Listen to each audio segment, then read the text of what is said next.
បាទអូខេសួស្តីបងប្អូនអរគ្នាអញ្ចឹងនៅក្នុងវីដេអូនេះខ្ញុំប្រាប់ពីរបៀបនៃការប្រើ tool បាទអញ្ចឹងដើម្បីstart reg account បានបាទដាក់បង្កើត account បានទីមួយគឺយើងត្រូវមានលក្ខណៈជា phone ណាបាទ phone farm បាទ phone ដែល root program ហើយបាទបុក program ហើយដែលអាចស្គាល់មួយ tool បានបាទឬក៏ phone box បាទហើយបើសិនករណីយើងអត់មាន phone box ទេយើងអាចប្រើជាមួយនឹង LD បាននេះបាទ LD បាទ LD ហ្នឹងខ្ញុំនឹងតម្លាក់ឲ្យបងប្អូនទាំងអស់គ្នាបាទអញ្ចឹងគឺបងប្អូន extract ពលាវាហើយយើងគ្រាន់តែមករក file នេះ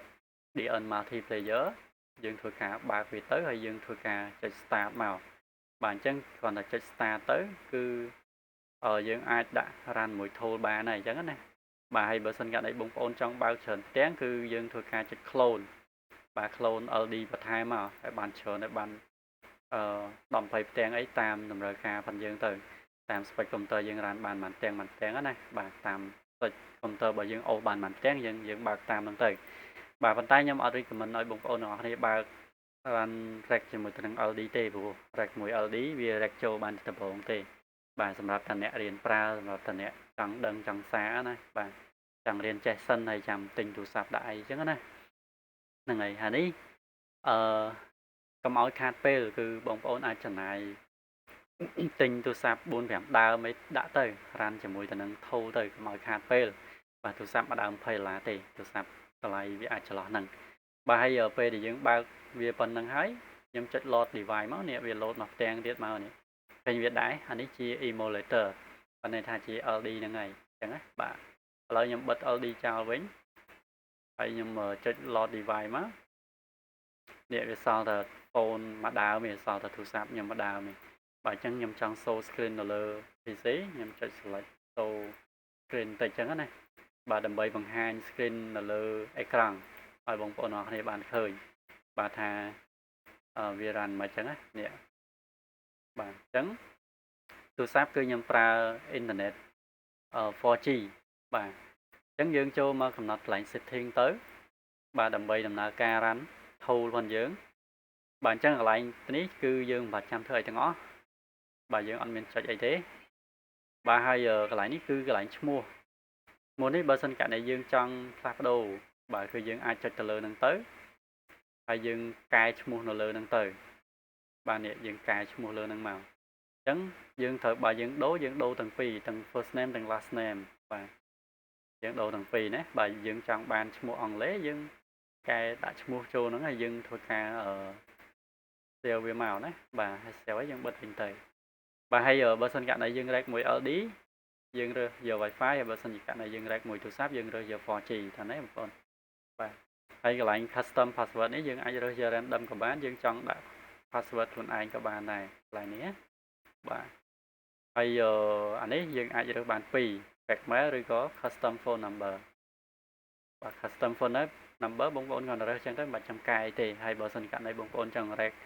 IP ក្រៅប្រទេសយើងចង់កែលេខក្រៅប្រទេសយើងគាត់ថាដូរក្បាលកន្លែងនេះទៅបានទេដូរទៅប៉ុណ្្នេះមកបាទអានេះគឺតំណាងឲ្យកតុយទូរស័ព្ទហ្នឹងមានប្រមាណខ្ទង់បាទមាន7ខ្ទង់យើងដាក់7ខ្ទង់ទៅនេះដូរលេខក្បាលកូដប្រទេសទៅអញ្ចឹងណាបាទតាមប្រទេសដែលយើងចង់ដាក់ហ្នឹងណាបាទហើយឈ្មោះអាយុភេទអីបាទបងប្អូន select តាមយើងរើសទៅណាហើយអានេះគឺ upload profile ពេលយើង rec ឲ្យវា upload profile ឲ្យហើយក៏បានបើយើងអត់ចង់ទេយើងដោះវាមកបើយើងចង់ឲ្យវា upload profile upload cover ឲ្យហើយយើង select យកវាមកហើយកន្លែងនេះគឺ2FA បាទ 2FA យើង rec ទៅឲ្យវាចាក់ 2FA នេះណា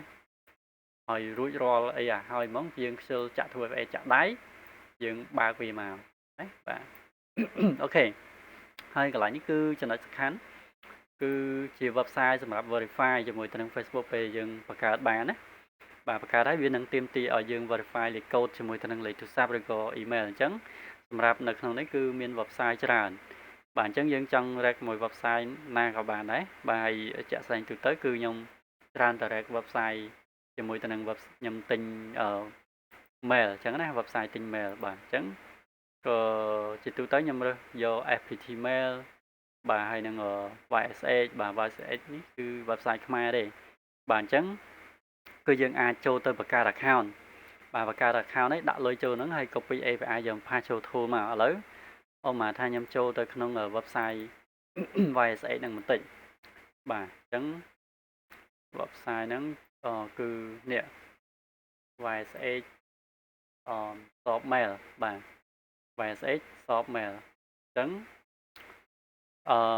nè dương châu màu đã lối dương chạy lừa lại bà lén bà 2 giờ trong tiết dương cần nọt chân luôn tắc lôi để dương chăng đã tới đọc riêng phải riêng rồi go mà riêng pi riêng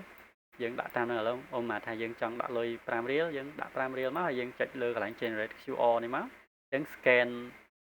giờ AVA AC rồi ấy scan đấy viên nâng load lôi châu lại ní ao dương auto ta chạy chẳng này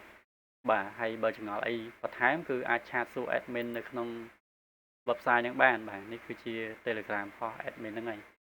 បើហើយដល់ពេលដែលយើងយើងយើងដាក់លុយចូលហើយយើងចូលទៅ copy API បាទអញ្ចឹងយើងចូលទៅ copy API យើងចុចលើកន្លែង API ហ្នឹងមកបាទយើងចុចលើកន្លែង API ហ្នឹងហើយយើងចុច copy កន្លែងនេះបាទ copy កន្លែងហ្នឹងហើយយើងបើក tool យើងមកយើងធ្វើការpass វាចូលអញ្ចឹង pass ចូលកន្លែងនេះបាទអញ្ចឹងខ្ញុំសូមបាទយើង copy API យើងមកហើយយើង pass វាចូលមកតែយើង pass វាចូលហ្នឹងមកហើយយើងចុច save វាមកអញ្ចឹងណាបាទពេលយើងចុច save ហើយយើងអាចចុច start បានហើយអញ្ចឹងណាបាទនេះអញ្ចឹងខ្ញុំចុច start ទៅបាទគឺវានឹងដើរ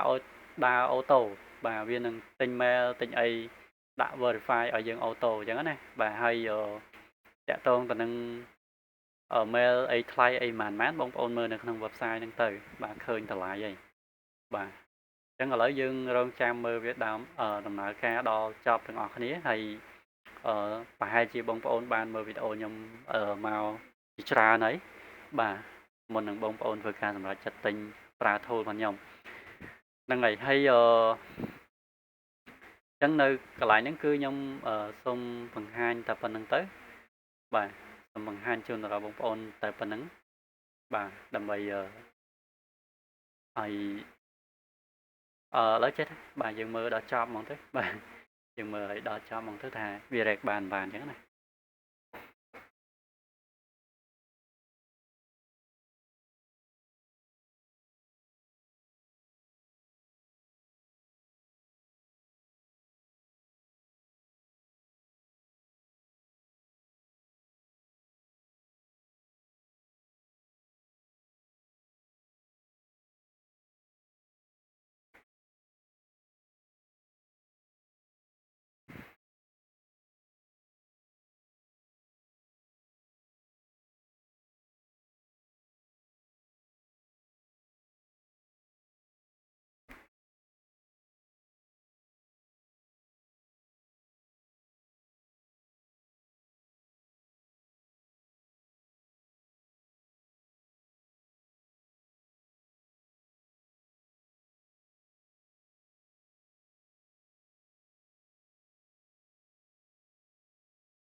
បាទអញ្ចឹង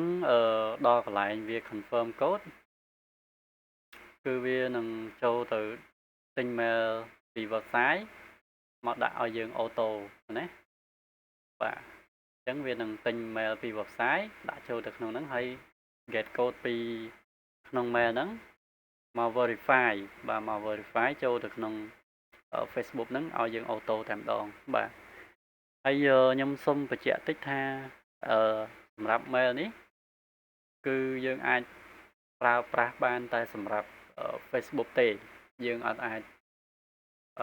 យកទៅប្រើប្រាស់អីផ្សេងបានទេព្រោះយើងទិញមកយើង rent បានតែ OTP សម្រាប់តែ Facebook ទេបាទ យើងអត់អាចយកទៅបង្កើត Telegram ឬក៏បង្កើតIG បង្កើតអីបានទៀតទេព្រោះសេវារបស់គេផ្ដល់ឲ្យត្រឹមតែ OTP ទៅលើ Facebook បាទអញ្ចឹងថាផុតពីហ្នឹងទៅយើងប្រើលេខបានអញ្ចឹងណាក្នុង mail ហ្នឹងណាបាទ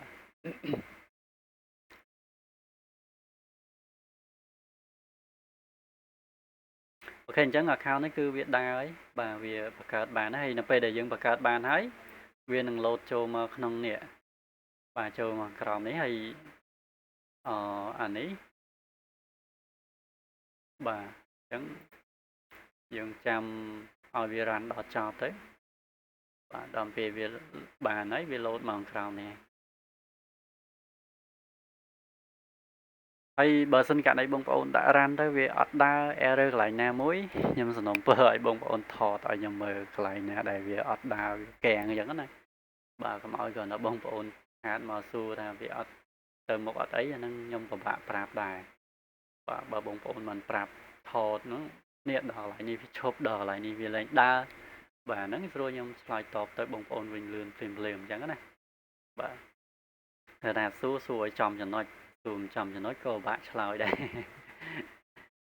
អូខេអញ្ចឹងអានេះវា run ទៅអូតូហ្មងអញ្ចឹងណាបាទនេះដល់ step វាចាក់ 2FA បាទ